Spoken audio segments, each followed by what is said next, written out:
हरियाणा प्रदेश में भी भाजपा की सरकार है। आज से 4 साल पहले जब लोकसभा का चुनाव हो रहा था तो हमारे देश के प्रधानमंत्री ने कहा था कि मैं अगर दोबारा सरकार बढ़ी तो किसान की फसल की कीमत जो है 2 गुना कर दूंगा 2022 में। 2022 को बीत गया, किसान की फसल की आमदन 2 गुना नहीं हुई। फसल की आमदन 2 गुना होगी फिर पहले से कम होगी, आय तो 2 गुना नहीं हुई, कर्जा कई गुना बढ़ गया, महंगाई बढ़ गई, भ्रष्टाचार बढ़ गया, कानून व्यवस्था खत्म हो गई, अपराध बढ़ गए, पढ़े लिखे नौजवान बच्चों के लिए नौकरी नहीं है, रोजगार नहीं है।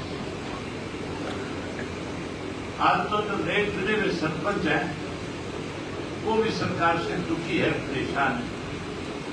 सरपंचों से कहा तो ये था कि आपको ज्यादा अधिकार देंगे, गांव के विकास के लिए ज्यादा पैसा देंगे।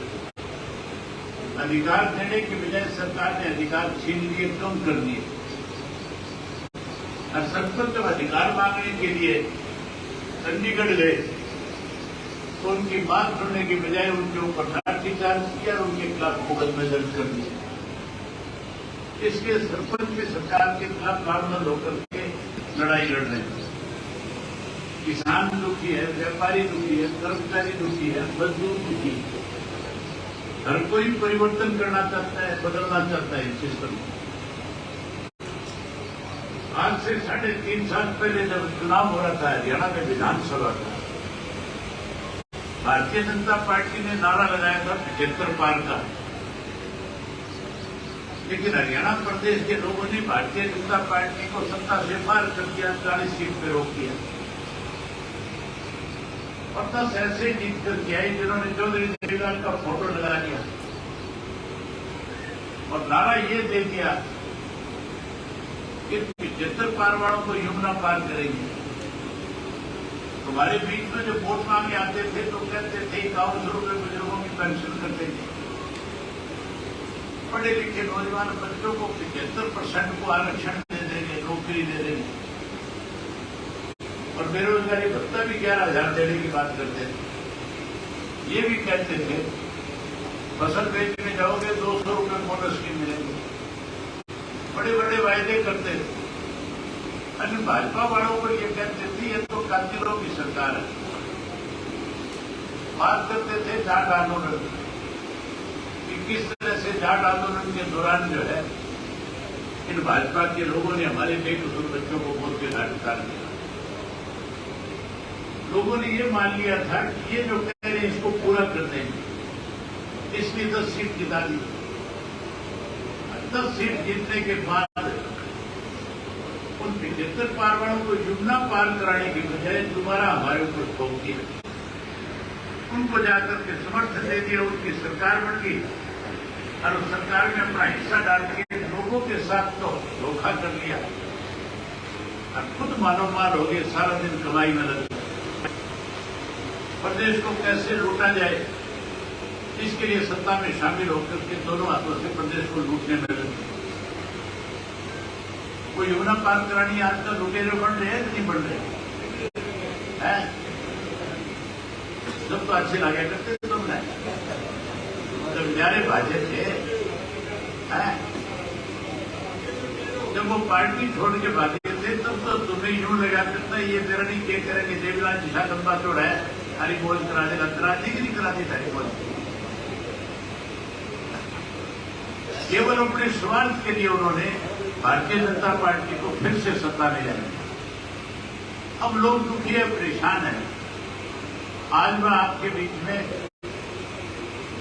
मेरे से पहले मंदोला जो माइक पे था वो तो ये कह रहा था 1300 किलोमीटर चल के है, 1300 नहीं 1400 किलोमीटर पूरे हो गए आज में। मुझे 70 दिन हो गए। अब इन 70 दिनों में रोज के 20 किलोमीटर चले जाऊं, 30 से भी ज्यादा चलाऊं तो 1400 किलोमीटर बढ़ते हैं कि नहीं बढ़ते हैं? जहां 1400 किलोमीटर चल करके आऊं वहां 700 से ज्यादा गांव में जाकर के आऊं, लोगों से मिल के आऊं। लोगों से मिला तो उनसे पूछ के आया था कि तुम्हारे यहाँ राज बनने के बाद कितना फायदा हो गया। निदाना तो बड़ा गांव है और मुख्यमंत्री कहता है मैं इसी गांव का हूं, कहता है कि नहीं इस गांव का, तो फिर सारे गांव की तो मौज करा दी होगी, सारी तो सारी सुविधा होगी। फिर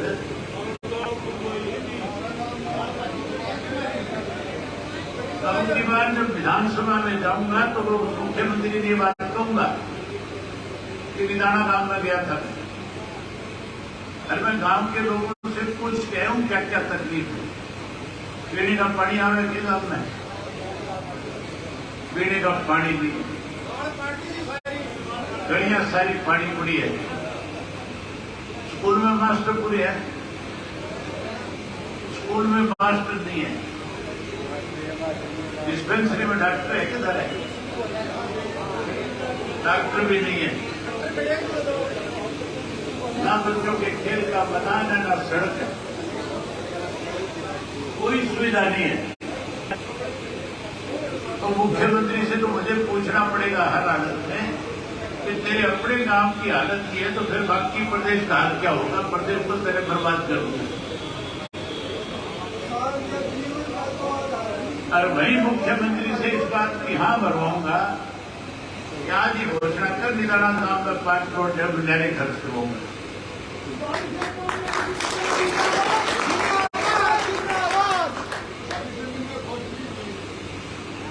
शुक्र मनाओ तुम यहां बैठे हो, यहां से पाकिस्तान को भेजेता हूं।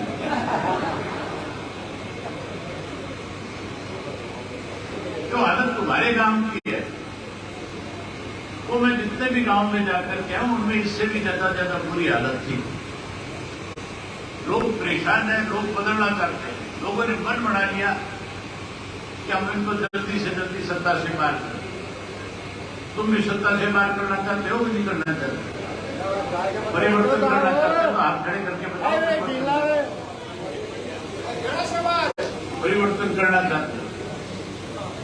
ये गांव तो ऐसा गांव था, मुझे याद है सन 1986 के अंदर जब चौधरी देवीलाल चुनाव लड़े, बाई इलेक्शन था, तो साहब के सामने एक प्रमाणी का हुआ करता है, ये नाम था प्रमाणी का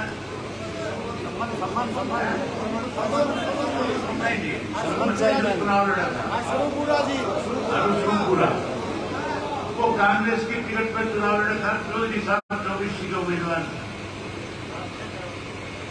ये जो गांव है नाखण बांद्रा, निदाना, खरंडी, ये सारे के सारे गांव से एक तरफा वोट होता है। 100% वोट देके तुमने चौधरी देवीलाल को न केवल एमएलए बनाया बल्कि हरियाणा प्रदेश का मुख्यमंत्री का रास्ता निशान कर दिया था। आपके वोट की ताकत की वजह से चौधरी देवीलाल प्रधानमंत्री के पद तक पहुंचे। लेकिन चौधरी देवीलाल ने भी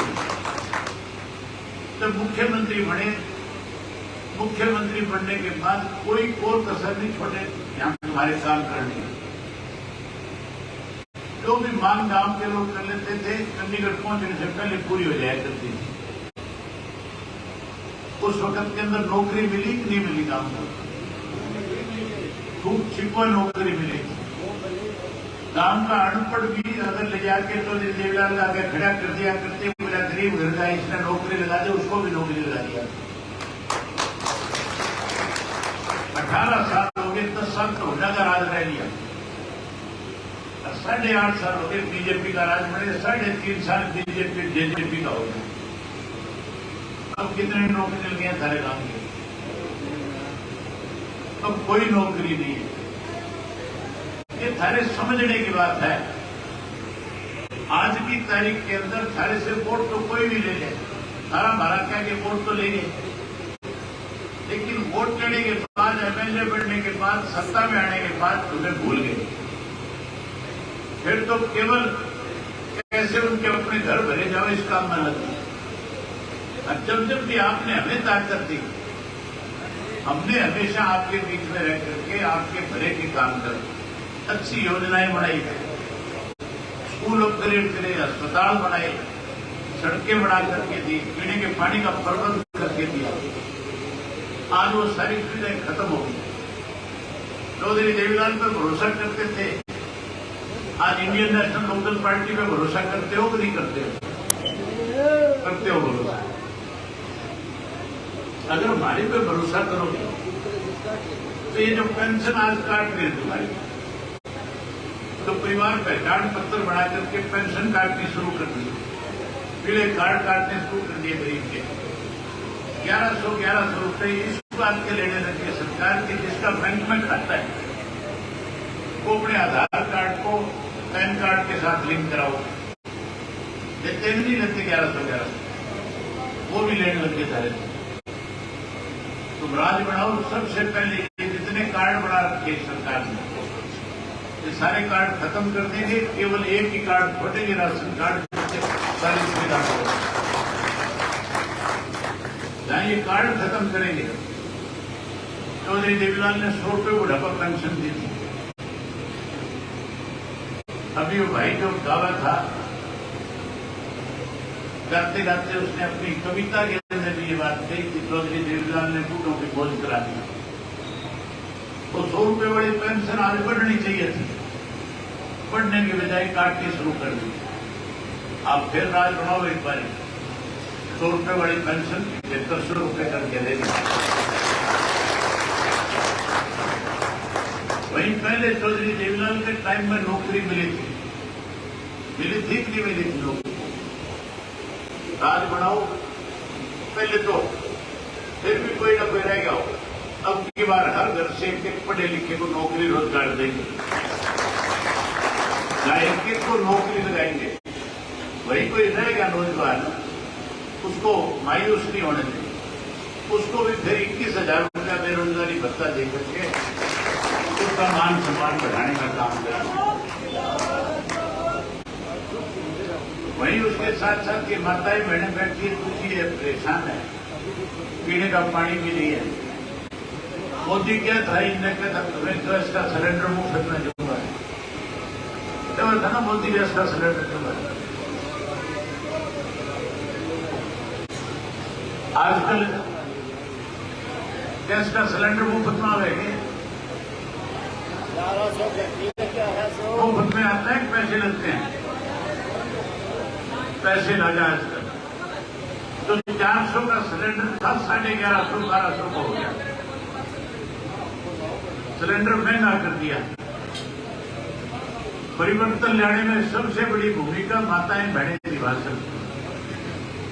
ये मान के चलो, अगर आपने ये फैसला कर दिया कि हमने उनकी बात परिवर्तन लाना है, फिर से चौधरी देवीलाल की नीतियों की सरकार बनानी है, अगर तुम सारी इकट्ठी होकर के फैसला ले लोगी तो ये जो बैठे हैं ये सारे सवाल वोट गिर देंगे कि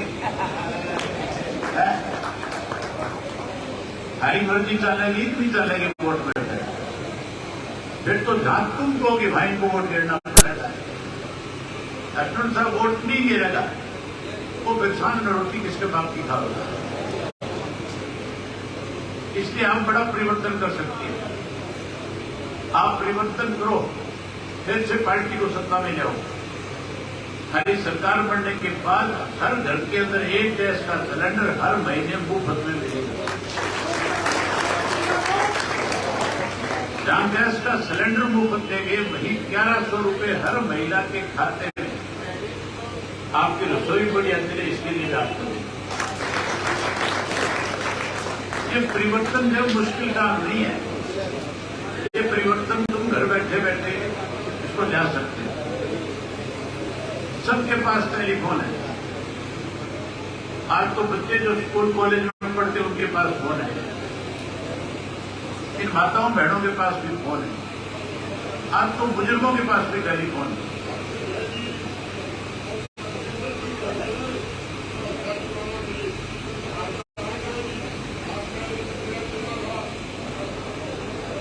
हमारे कई चले भाग के चिल्ला न रोगा, भारत तो अपने घर ही भाग हो गया।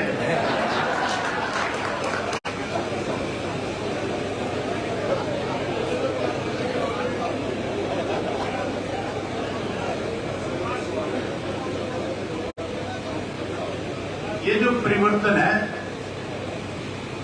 ये तुम घर बैठे कर सकते हो। अब तो बुजुर्गों के पास भी टेलीफोन है और बुढ़े भी आजकल जब ताश की बाजी लगाते हैं तो एक दूसरे टेलीफोन करे, मेरा टाइम हो गया, जल्दी से आ जा, बाजी लगाओगे। कहते हैं नहीं कहते हैं टेलीफोन। माता बहन सारा दिन एक दूसरे को फोन करके पूछे तुमने कुर्सी दाल बनाई है, तुमने कुर्सी सब्जी बनाई है, धोखे की बात करें तो क्यों ना सारा दिन ये बात। तो जब टेलीफोन पे एक दूसरे से बात करो तो एक काम मेरे कहने से शुरू कर दो। जब एक दूसरे को राम राम करो, अपने से बड़ों को मान सम्मान इज्जत दो, उस वक्त ये कहना शुरू कर दो परिवर्तन करो। क्या कहोगे? परिवर्तन करो। जो कोई सरकार के ज्यादा नजदीक है, अपने आप को ये कहता है मैं तो सत्ता में हूं, वो जब मिले तो उसको 3 बारी को परिवर्तन करो, परिवर्तन करो, परिवर्तन करो। दिन में 20-30 बार जब आपको मिले तो हर बार यही बात करो। वो जब अपने घर जाएगा तो घर जाके ये नहीं कहेगा कि रोटी बनाओ चाय बनाओ, वो भी घरवाली को कहेगा परिवर्तन करो, परिवर्तन करो, परिवर्तन करो। क्योंकि जब बच्चे बच्चे की जबान से बात सुनेगा तो परिवर्तन आ जाएगा कि नहीं आ जाएगा।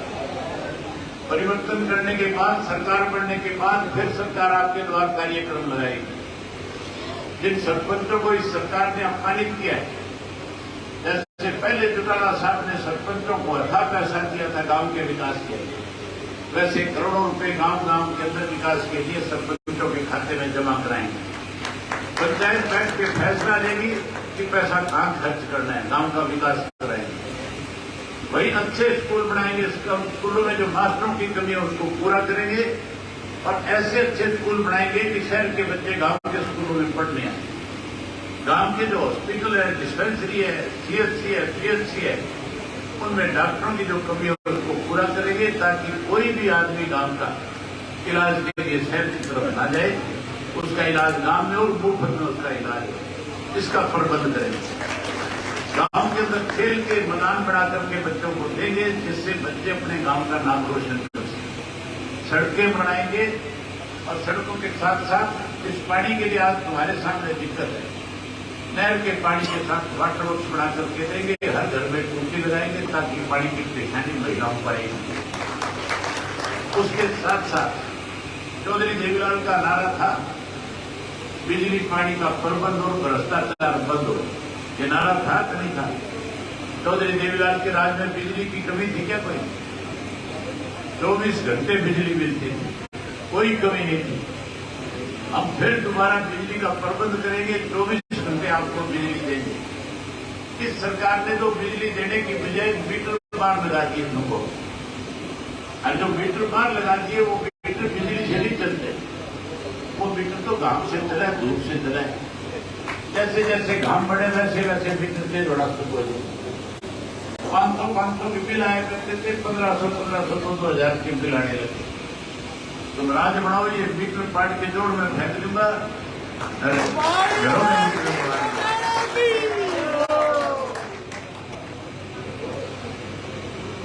जब आप ये काम करोगे, जो वायदे मैंने आपके साथ किए हैं, जैसे चौधरी देवीलाल ने 100 रुपये पेंशन बढ़ाई थी, 10,000 के कर्जे माफ किए थे, और जैसे चौधरी देवीलाल ने 5100 रुपये कन्यादान के दिए थे कानून बनाकर, वैसे ही जो वायदे मैं आपके सामने करके जा रहा हूं, हम कानून बना करके इन वायदों को पूरा करेंगे।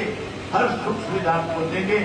जहां बिजली पानी का प्रबंध करेंगे, वहीं जो आज ये भ्रष्टाचार कर रहे हैं, प्रदेश को लूट रहे हैं, इनको देव की सलाखों के पीछे भेजेंगे और आपको फिर से हर तरह की सुविधा प्रदान करने का काम करेंगे।